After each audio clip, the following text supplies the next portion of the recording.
It's so hot in this hangar today. Go see Cody. Grab my water.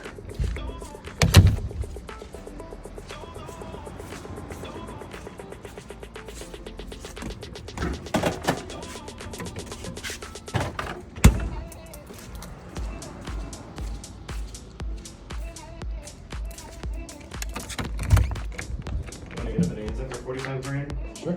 Look at that. Have you seen this one?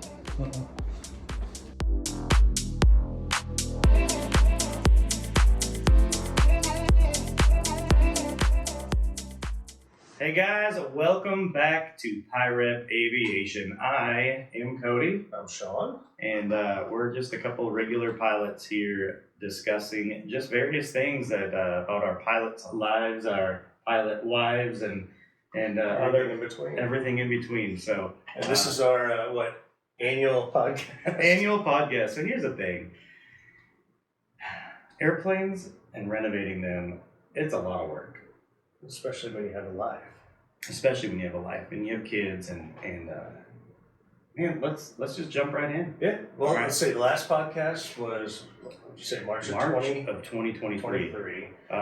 And when we left off, last thing, you had just gotten back from the paint and had all the problems What a with mess. the paint. And all I that had my kind of interior stuff. going at the same time. Yeah.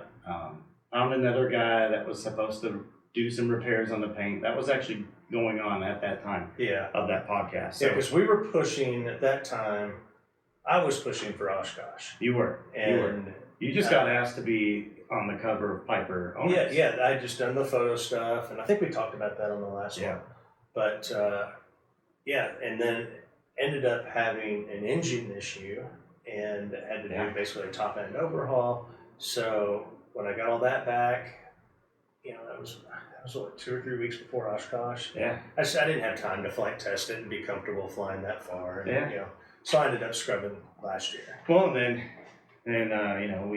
we were wanting to go in the 182, and interior wasn't going to be finished by then, and nor was the painting. And we had someone local here that went to do the paint, and he did not that great of a job. And then, man, it's just a lot of stuff. A lot of stuff. moving parts. Yeah, it's a lot of moving parts. We're both contractors, right? We build houses, and So we're used to moving parts. and we're used to knowing our subs and knowing the people that do the work, right? And I always say it's the devil you know. Rather than go find a new sub, we correct. already know this guy's quirks, so we're going to deal with it. And when you're dealing with aviation, you don't. know. And that's something I feel like we have learned. I have learned more so Yeah, because you've there's a learned a few lot. little Learned a lot. more items. So yeah, but all right. Well, let's just dive right in, Yeah. guys. So We missed you. yeah, Just saying. it's good to be back. That's not the right one. There it is. We missed you. All right, so let's just dive in. Let's talk about, just a recap, let's talk about your experience with the photo shoot and being on the front cover. Well, how'd you get there?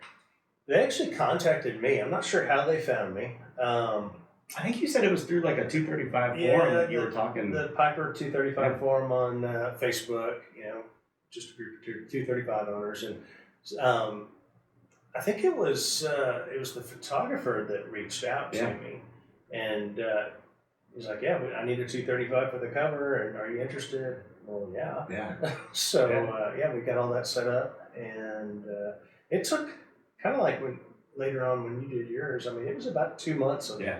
planning, but the cool thing is it was the April issue, so it was Yeah. right before Oshkosh. So that's why I really wanted to have my plane ready for Oshkosh. But we went out, just did some basic formation flight, and Super fun. all the photos. It was cool. It was a sunset flight, and like 2 weeks later, he sent me all the photos. So I've got all these awesome photos of my plane now that I'll never be able to Jack reproduce. Fleetwood. Yeah, Jack Fleetwood. Fleetwood Photography down over in the Killeen area. Yeah. Austin. And so check him out. Really awesome stuff. Totally thought he was a full-time photographer. I know. Turns out that's his hobby. So Yeah, exactly.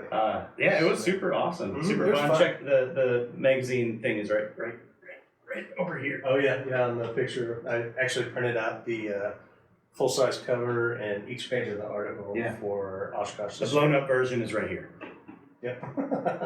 And then mine is right here in front of Sean's face. So, I ended up getting hooked up with Cessna this year. And so I made the August issue.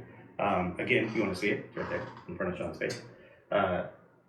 It was fun. It was super enjoyable. And to have that there at Oshkosh. Well, it's just a neat thing to have. Yeah. I mean, not even just for Oshkosh, but so I've got like, I don't know how many copies of the magazine at home, but it's just cool. Yeah. I mean, it's neat to have for whoever's going to own the plane in 20 years, they're going to have a copy of the magazine that this plane was in. I mean, how neat is that? And you get this cool little story, this write up, and I was talking to someone yesterday. I mean, it was like 13-page spread. It was they're both big spreads. And it was pretty much got to put whatever we want in there, which is really cool. I was talking to someone yesterday about it, and they said, I had no idea. I knew that you liked actually it was this morning, one of my neighbors. He goes, I had no idea. I knew you liked airplanes and aviation, but I had no idea what the story was behind it and how you got involved with it. And so it's fun, right? And as I mentioned in my write-up, is every piece of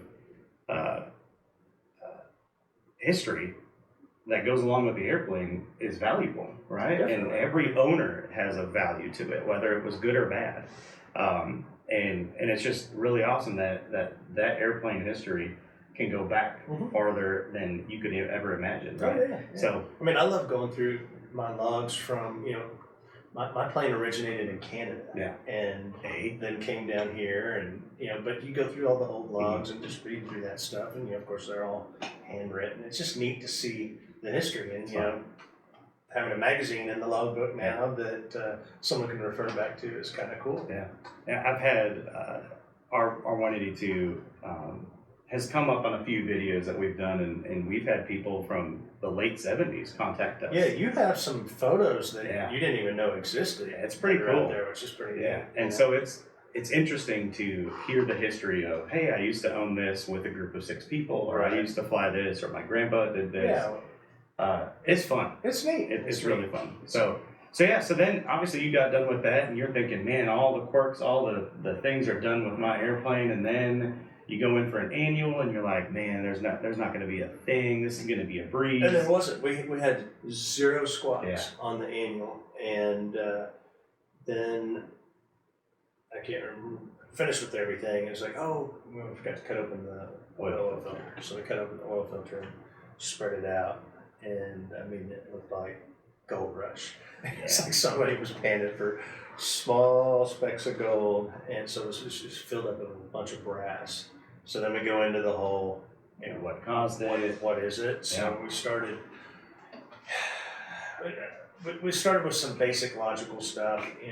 We pulled off the accessory case on the back, couldn't find anything in there, and kept getting deeper and deeper in the onion. And finally, we got to the point where we had a bunch of stuff off of the engine, pulled cylinder 1, and there's the problem. I mean, right there in front of our face. Now, what was it again?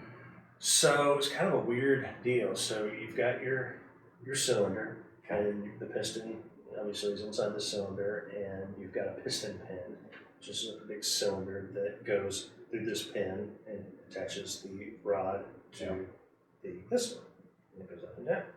Well, on that pin, the outside, there's 2 caps, 2 brass caps that are kind of convex, I guess, if you're the cap to the cylinder walls, and it just allows that to all move and not let that pin come through. Something was causing everything to shift to one side, and it was just like a cold cut cutter. They was pushing that cap out, and the wall of the cylinder was just shaving, little micro shavings, and it happened within the last 50 hours of flight, because I do oil analysis every time. So something caused a problem. And the cylinder got trashed. Oh, It was scoring. Yeah, it was unsalvageable. We couldn't overhaul it or anything. There's a guy here locally. I say locally, it's like an hour and a half drive north, but Sal's Cylinders, kind of one of the last real cylinder gurus, and he was even stumped on what would have caused that. So he was able to locate a cylinder for me. So we did a new overhaul cylinder on that, and then just kind of as precautionary tale, I took the other 5 up there, had them do them all, and finally got all that on shortly before Oshkosh, and that's kind of, it was just too much at the last minute. You know, I mean, you always hear about the accident chain and getting their itis, and So you didn't go last year. I didn't go last year at all. And this is how sad it is. We haven't created a video since March of 23, which shows. So I went. I ended up not getting the airplane finished due to stuff. A mechanic not deciding to show up. So and again, like, super blessed to be able to have mechanics all over that we know, that we have relationships with, to be able to do owner assist items, right? And it's just super helpful. So again, very blessed to be able to have that. However, just didn't get done in time. So we ended up buying an RV going up there. You didn't go. Of course, you get the I miss Oshkosh thing, even though you go every year and you're like, I've already seen it. Yeah. So then from that time, I get my interior done. I get the paint-ish done. And I start flying here and there, and then all of a sudden, my panel does not match my interior. And it's like you said, it's an onion. It just keeps going and going. And so, of course, the autopilot had come out for the 182 from Ride-On. I already had that purchased and sitting there waiting for an opening for my avionics guy.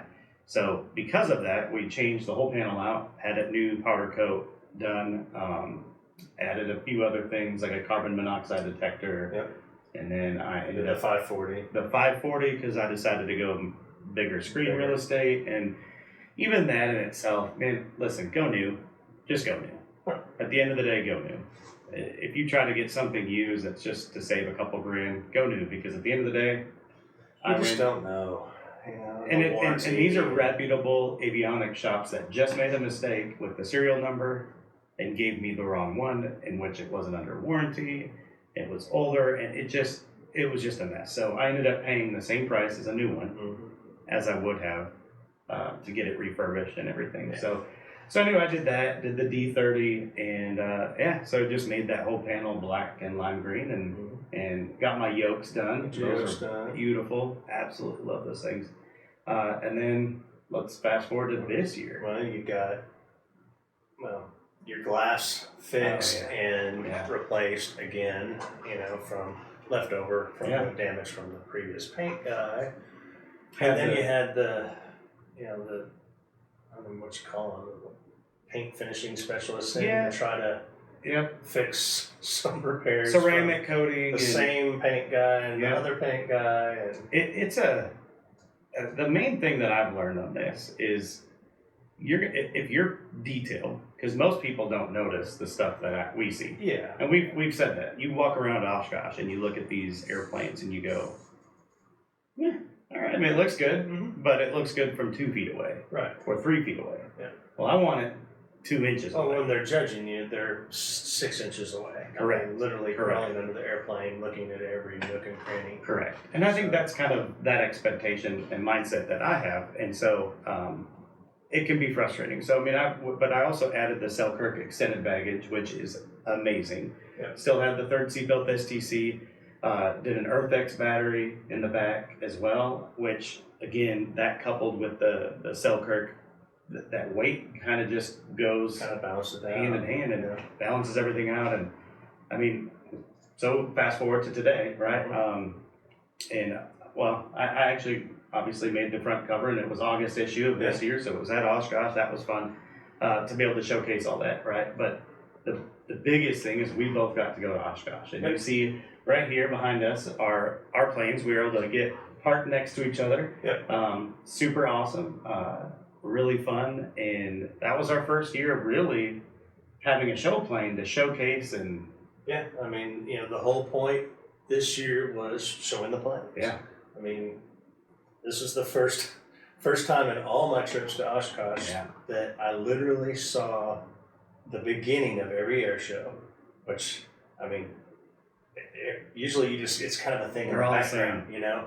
But Kind of. I used to always say they were all the same until I've actually watched Yeah. all of them. They're all different. Yeah. But, I mean, it was actually kind of interesting. Hmm. So, you know, I saw pretty much every air show, literally every air show, and just hung out at the plane. Yeah. I mean, usually my time spent at Oshkosh is maybe 80% walking around talking to vendors and, you know, a little bit just looking at some planes. What parts do we need? Yeah, exactly. But didn't need anything this year. I'm like, I'm done. The building You know? walks were really fast this year. I mean, maybe spent an hour or two the whole Yeah. trip just looking at vendor stuff, and the rest of the time was usually hanging out there, playing, just talking to people. Yeah. You know, which is kind of cool. It was a different experience. It was, for sure. you know, and they always say, you know, Oshkosh, you know, it's there's kind of a theme every year. You know, like this year, the theme for me, you know, was hanging out there playing and talking to people about the plane.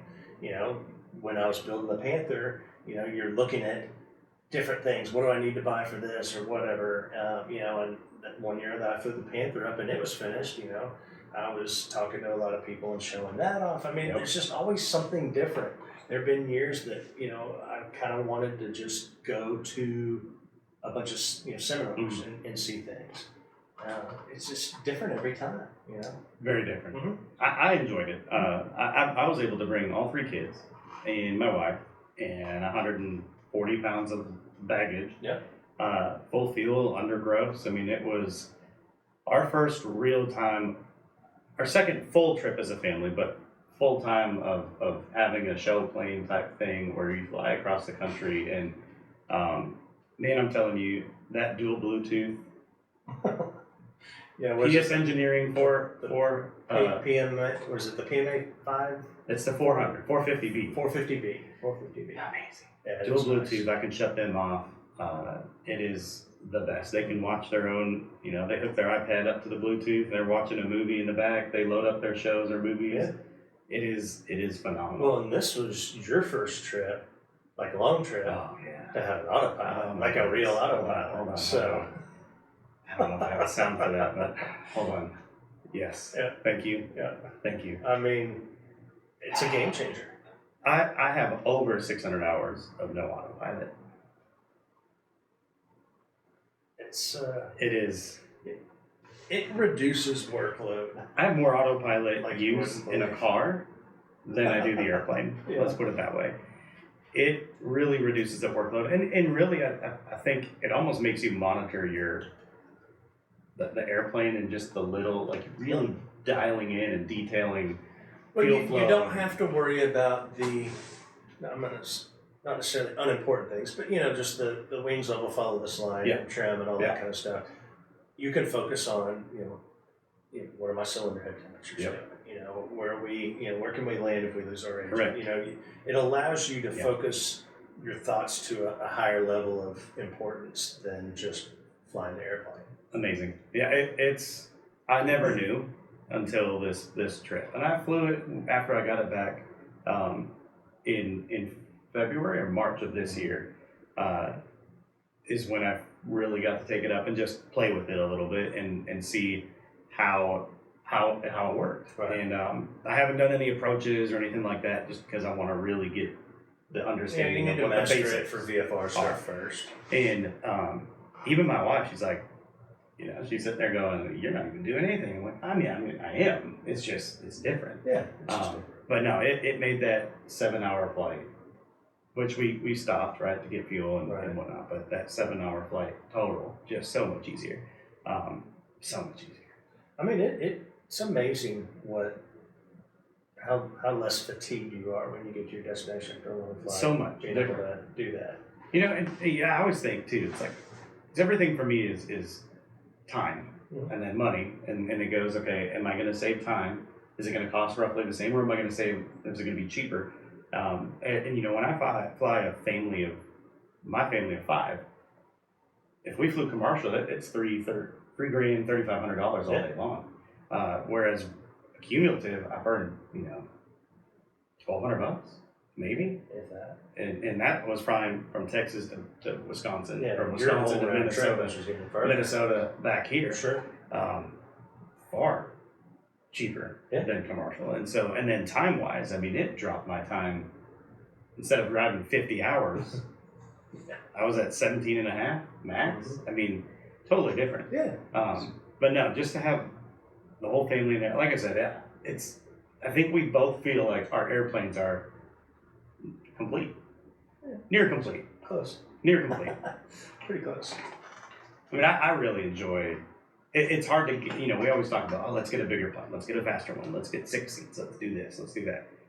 And then you just go back and you're like, I mean, it just, for my mission, it doesn't make sense to invest, another 100,000, 150,000 into a different airframe that's going to get me there 10 to 15 knots faster. That now I don't know this airplane, intimately like I do mine, and you're just kind of starting all over. I'll put that money in a nicer hotel and then when I get there. And I read a story actually this morning. There's a guy on a PA32 page that is he started the Facebook page, right? And he's a moderator. But he sold his Lance that he redid, right? Garmin set up, everything, paint, interior, beautiful. But he was one of the top posters, right? He posted all the time about how wonderful his Lance was. So retractable Lance, right? Love the thing. Someone bought it and put it in a marsh field in Florida and totaled it. Anyway, you fast forward, he ended up buying an Archer to kind of have that gap airplane to find another Lance to maybe redo. He ended up buying a Baron. Loves that thing. Absolutely loves it. However, he did a write-up this morning about the difference between the Baron and the PA32. So he's still very involved with the page. And again, I'm just an outside guy looking in. Sure. Because I'm interested in the 32. However, I'm not there yet, right?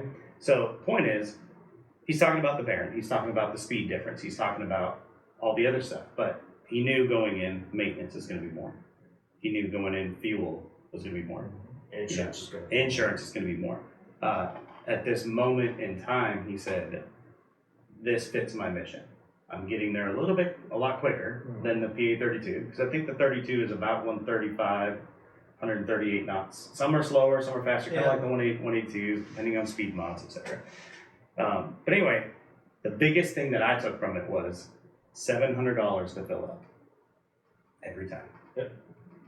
He's like, I've owned it for 6 months. That's 12 grand. Now he flies a lot, 250 hours a year for work. He's a contractor like us, but he goes all day long. I'd go back to the Lance. I'd go back to the PA32, right? And so I think it's just you look at.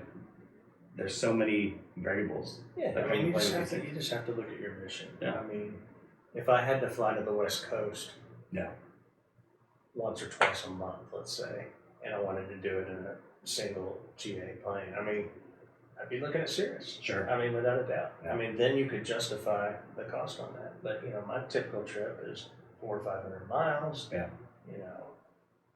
You just can't beat it. You can't beat it. And the thing that I always come back to on my plane is what I can carry in it. I mean, 1,250 pounds useful. Especially if I'm flying by myself or just one other person, you cannot beat that. I mean, it's. No, we put an engine in the back of your airplane. A real airplane engine.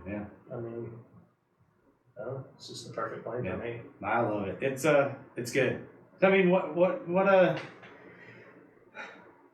so we went over a few things with the airplane and the progress and stuff like that, and we'll have other videos of what I've done coming up. I just got to get out there and do it. Still a lot of work. You've got the footage. I got the footage. I got the content. But when it comes to why we went to Oshkosh this year, we go all the time, right? This is like my 24th year.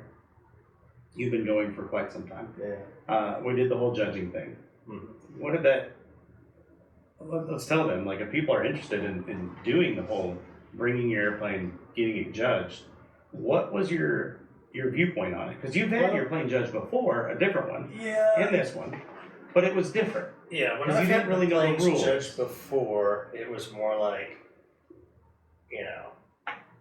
when I'm paying for my tickets, and they're like, "Hey, do you want your plane, Judge?" Well, Yeah, sure, why yeah, not? why not? You know, It doesn't cost it anything. doesn't cost anything. But this year was very different because, I mean, our intent was to try to do the best that we could and bring home something, you know, some sort of award or recognition. And I don't know if you were really there in the beginning. I mean, I kind of was, but I just, I don't know, my heart wasn't 100% into it. And really, I think I didn't want to do what needed to be done in the 110-degree hangar prior to leaving. So once I finally got over that, you know, then I had a list of things that I wanted to knock out, and I did.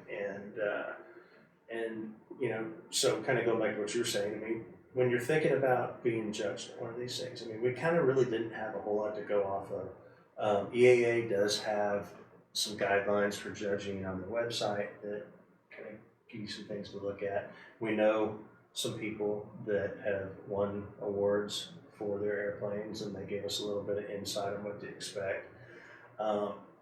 So really, you know, you're focusing on, in my opinion, you're focusing on like very detail-oriented things, like how clean are your rims on your wheels, you know, Is the paint chipping on them? yeah, is the paint chipping on the rim? You know, what does your glass look like? How cohesive is your design? You know, I'm convinced that panel design doesn't go nearly as far as what I thought it would have. No. And even interiors, I don't think. I think being nice, but having more complex stitching or patterns, I just don't think that carries as much weight as what I thought.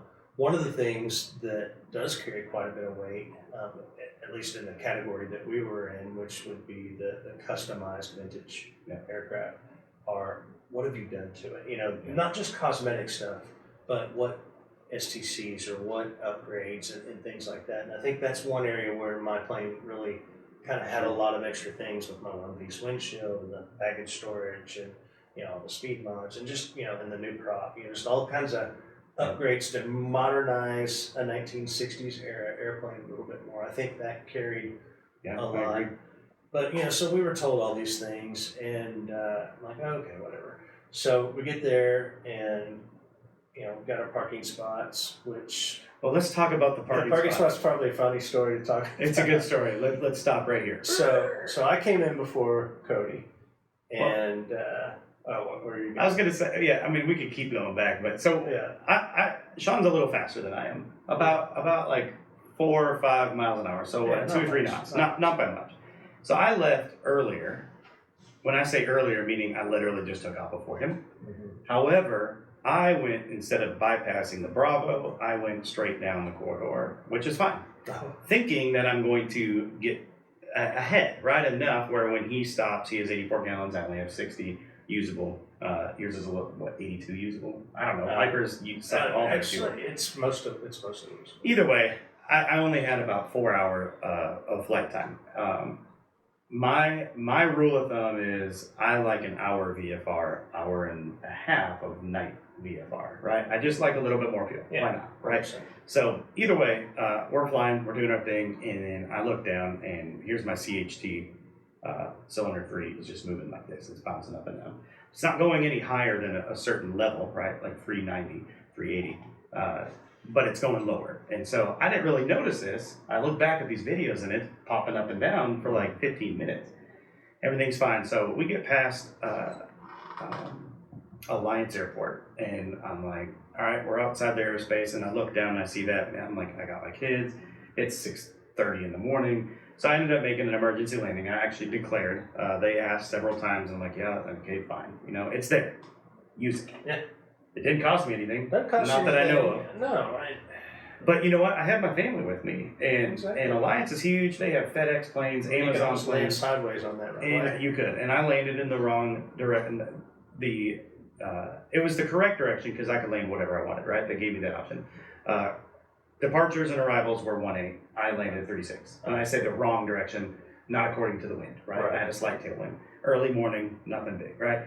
So anyway, so here I am landing. I get fire truck service. It's wonderful. Take my name, tail number, all that stuff. Calling all the mechanics that I know. Again, very blessed to have those. They give me the information, like I'd fly it, send it, it's fine. And it was just ended up being the sender wire crimp, right? just a small electrical thing. So flew it, never had an issue. So anyway, so Sean's already had me, right? I'm an hour behind. So fast forward. Well, back to what was going on there, because I got a little flack for this, but so I never would have known that this was going on. But Ryan, he heard, we both heard somebody declared an emergency at Alliance, because we're just west of the Bravo at that time.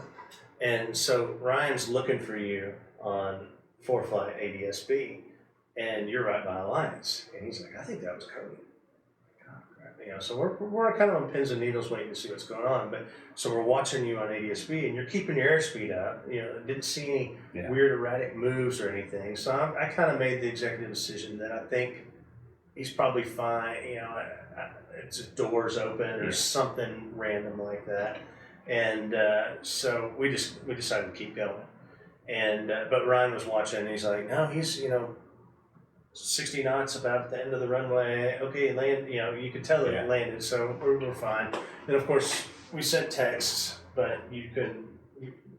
It wasn't sending or whatever. But so I kind of left my wingman behind, but I didn't want to land in Alliance anyway. No, and honestly, we were pretty sure that everything was okay. Yeah, and I think the biggest thing in my mind was I have my family with me. Yeah, well, 100%. I mean, it changes things when you've got, family or friends or whatever. You get way more conservative. I mean, I've done way riskier things in my airplane when I'm by myself than, if I had my wife and daughter, I would have done the same thing. Yeah, and there was, and I'll just, again, another story. There was an ATC thing that came up of a guy that had passed away. He was a fatal, and he was doing delivering his airplane to go get an avionic upgrade. And he had an engine issue outside of Nashville, and ATC said, which airport, right? And his engine's running rough. He flew to an airport. Now, I don't know the area, but there was roads everywhere. And he flew to an airport. And even though the engine's running rough and you hear it in the background just going crazy, and I think to me, I don't know what I would do in that situation, right? It's hard to say. However, for me, it would almost be immediate, right? I'm not going to try to find out what's going to happen. I'm going to find an area. But, some people have died before, from that as well. Sure. Like figuring out, hey, there's a field, let's do it, and it flips. You got to examine your options. Just like, you said a story about, the guy on the check ride for their VFR, doing their private, and the instructor pulls the power. Oh, you lost your engine. Where are you going to land? And they're finding their field real quick. Yeah.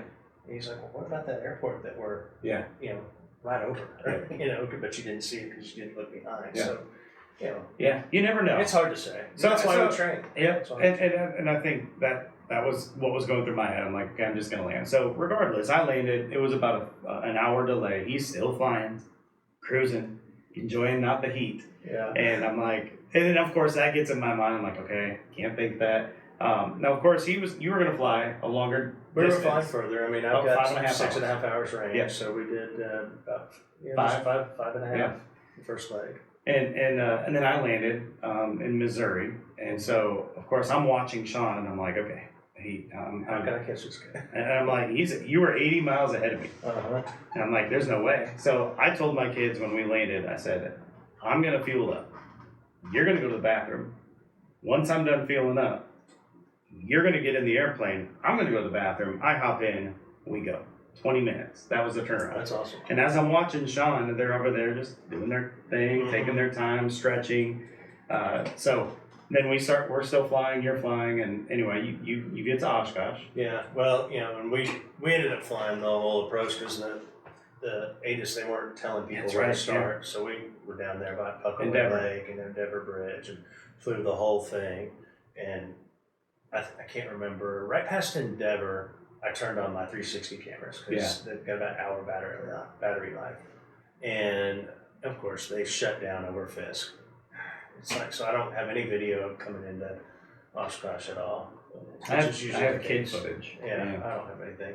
So anyway, we ended up getting 1.8 right, and so you fly basically It's a pretty tight. yeah, it's Once you hit once downwind, base and you hit downwind, and it's a 180 circle. yep. So Once you land, hit downwind, you drop down to 500 Mm-hmm. AGL, Yeah. right? And then once It's you all hit, building. I mean, it's not. it's sketchy. It's not it's sketchy. Hey, I just got my private No, certificate. I would not want to this. do that approach if I were a new pilot. No. I mean, and I've done a lot of that stuff with like the Panther and doing Formation and formation and commercial instructors stuff and, and what have you. Yeah. And it's I'm used to it, but I wouldn't expect some 150-hour pilot Yeah. that just got his private to do that. I mean, that's some of these planes even are, Ryan, Ryan's lower time pilot, and he's sitting over here, and I'm doing that maneuver, and I can tell yeah. he's about to crap his pants, and I'm flirting with, we're I don't know, just enough to get the flicker of my stall light, which comes on 10 miles an hour above stall, and and I'm pushing the nose through that and everything, and just keeping up airspeed, but. For someone who hasn't done that before, I mean, it's not fun. Yeah, I mean, I've got a video of my daughter. Our GoPro also died. Mm-hmm. Again, see, we're not Great professional. YouTubers. Yeah. Of course, you can plug them in, but that's a lot of setting up time. And when at 5:30 in the morning, you're ready to leave. Yeah, ready to go. And especially, again, with kids, and you took 2 people. And anyway, so my daughter filmed it from the back seat. So we can actually put that up right here and just take a look. So we're back. So yeah, you can see how it is quite the steep turn, right? And it's downwind, base final all at the same time. Yeah. And of course on top of it, you're getting land on this dot. For us, it was land between this and this dot because it wasn't as busy. But you get that, the pressure from ATC. I got to fly the airplane, and then also you got tons of people watching. Yeah. Which doesn't bother me. You have so to much. block all that out. You do, but then ATC is going turn, right? And for us, we were starting to turn, and that's when they start turn, turn now. And so it's just, again, it really isn't for the faint of heart. Yeah. But the biggest thing that I took away from that, because I've landed, 2.5? No, 2.7. 2.7. I've landed 2.7. I've landed 3.6. Those are obviously a little bit easier. Yeah. 1.8 is the most difficult. Yeah, this is the first time I've gotten 1.8. Yeah. I've had 2.7, 3.6. 0.9. Oh yeah, you've had 0.9. Yeah. That one's pretty And easy. that's kind of like 1.8. It's got the button hook, but it's That's not. 2.7. Or 2.7. Okay. Yeah. So I haven't had 9. So yeah, 2.7. But you're not. Before the thing is, you're not dropping 500 feet on downwind. Right. It's different. It's different. It is different. So they're all a little different. I've seen some suggestions out there, floating around for wider patterns and more standard patterns coming in, which I think would be a good idea.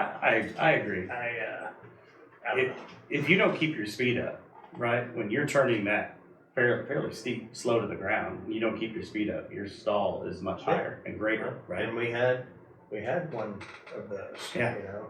Lancer went down with 2 people. There's a Lancer, and then there was also the DA-52. Yeah, they crashed on final. Yeah, they were okay, I Yep, believe. they lived. But Their plane was not. was totaled. Yep.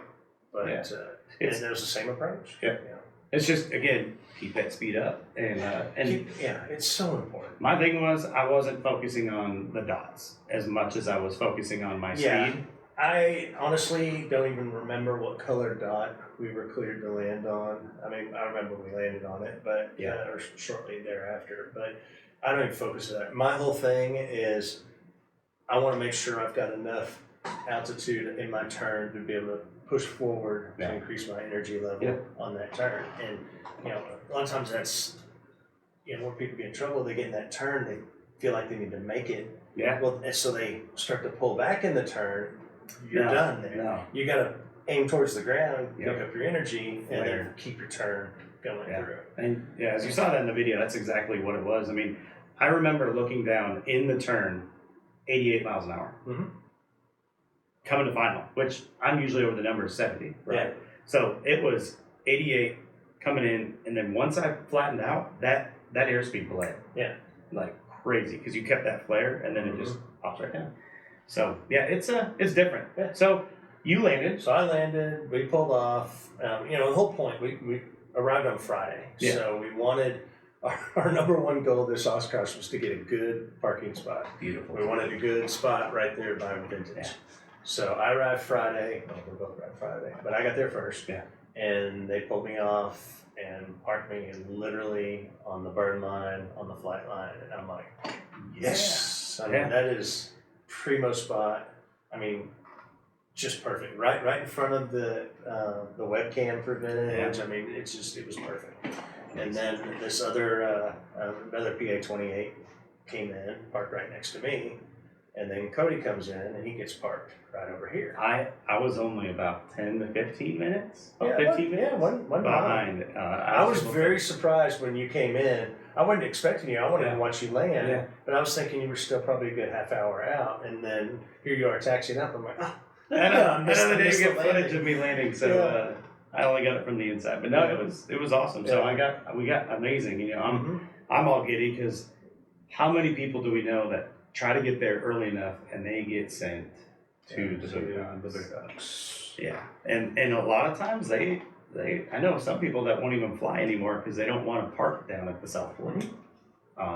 So I can't blame them. I mean, even so, my perfect spot. It's hard to explain, but my access door to the airplane and the luggage compartment's on the right hand side. So that's the side that's by the runway. There's no other airplanes over there, show parking. Yeah. And it felt like I was not part of the event. So these two guys that are parked next to me in the Cherokee, they've kind of got their chairs out and they're just sitting there watching arrivals and stuff. And I'll go over there and kind of start BSing with them. And I'm like, hey, you guys, you get to be sitting around just watching the air shows most of the time? And they're like, yeah, that's why we're here. Like, would you like front row parking right over here? And like, well, yeah, that'd be great. So we actually had to go track down the moped guys and, clear the area, and we moved the airplane. So that's why I was able to park next to Cody, and then there's a little Cherokee over there. Wish I had their end numbers. Shout out to them, but they were great. Super cool guys. Where are they from? California, wasn't it? I think California. They came a long way. Yeah. And the Airbnb that we stayed in up in Appleton, the lady that ran that, her boyfriend is one of the owners of SOS Brothers. So they gave us a whole bunch of free drink SOS cards. So I gave them all the free beers for SOS, which is a thank you. Well, so was it worth it?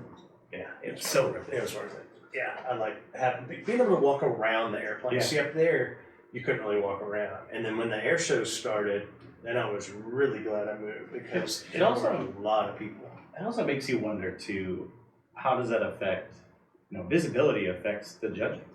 I would think so. I mean, that was my primary concern was the judges aren't going to spend a lot of time walking around my airplane if they're having to step over chairs and all that other stuff. So with the whole theme of this Oshkosh, showing the airplanes, I wanted it to be as marketable as possible for the judges. Yeah. And I'm glad we did because the very first set of judges that came to my plane, they literally pulled up. She rolled out a mat like a rug, and she climbed right into the airplane and was looking at everything. It was like, okay, this is legit. Yeah. So it definitely makes you think like, okay, what do I need to do to make this airplane judge worthy? Because you see a lot of aircraft out there that you go, oh, bless your heart. Yeah. And it's not, my plane used to be that, right? Exactly. It was that. I think everybody at some point, again, they ask you if you want to be judged. Well, why not? It costs me anything else. Why not? Maybe about I get lucky. 1,400 aircraft that get judged generally out of the 15,000. So about 10%. And I would gather probably 50% of those are probably contenders, right? I don't know. Yeah. Because there are some that you go, like, if you see an airplane with a fuel stain on your wheel pan, not fresh, it's been there for a while, you're probably not going to get anything. Yeah. But at the same time, you do get a participation plaque. That's true. That's true. By doing the judging, you Yep. get the participation. And a mug. That could be motivation for a lot of Correct. people too. That's a good point. But yeah, no, it was fun. I mean, I learned a lot. Mhm. We'll have to share in the next video whether we won or not, because for me the whole time it was like, why are they at Sean's plane? What are they? Oh, they're at mine now. Yes. And then it was. I had to just bite my tongue because, you know, if we were both at the airplanes and the judges would come by, if they just looked at mine and then they didn't look at his and left, I mean, you could just see Cody. It's like, what's going on? Starting to boil. But He'd storm off for a little while and come back 30 minutes later. But there were times, they'd come show up at yours and they didn't mind. So I still have no clue. I learned the method to the madness. I'll tell you later when we're done here. Okay. And I'll actually tell you guys in the next video. The next one. Because I asked a bunch of questions, and again, when you ask people, hey, you got judged, what happened, how did it work, and so on and so forth, right? There was a guy last year that won the Silver Lindy in a 182, that everything was redone, and he only had 2 signatures the whole time. And then the next day he left because people were parting ways and his plane became exposed. He was in an area that wasn't as prevalent as what ours was. Right. And then that last day, 9 showed up. Yeah.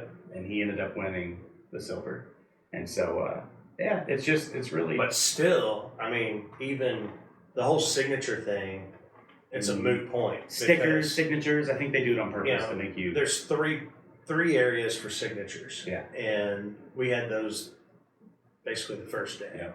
And then we had multiple judges the whole rest of the week and never another signature. No. So you can't base it on the signature. Which, when we did, remember when we brought the Panthers, we did, let's be judged, right? Mm-hmm. We had like 20 plus signatures, because I remember someone came over and said, oh, you got a lot of signatures. That means you're going to likely get something. And, and then we walked away with... The plane's not even painted. Yeah, we walked away with nothing, and we're like, what's with I really regret not... Yeah. Entering with the wrap. I told, when I parked it there, and I totally forgot. Who knows? The competition's pretty stiff. It is pretty stiff. When you get Evoke involved on those paint jobs, it's just, you can't beat those paint jobs.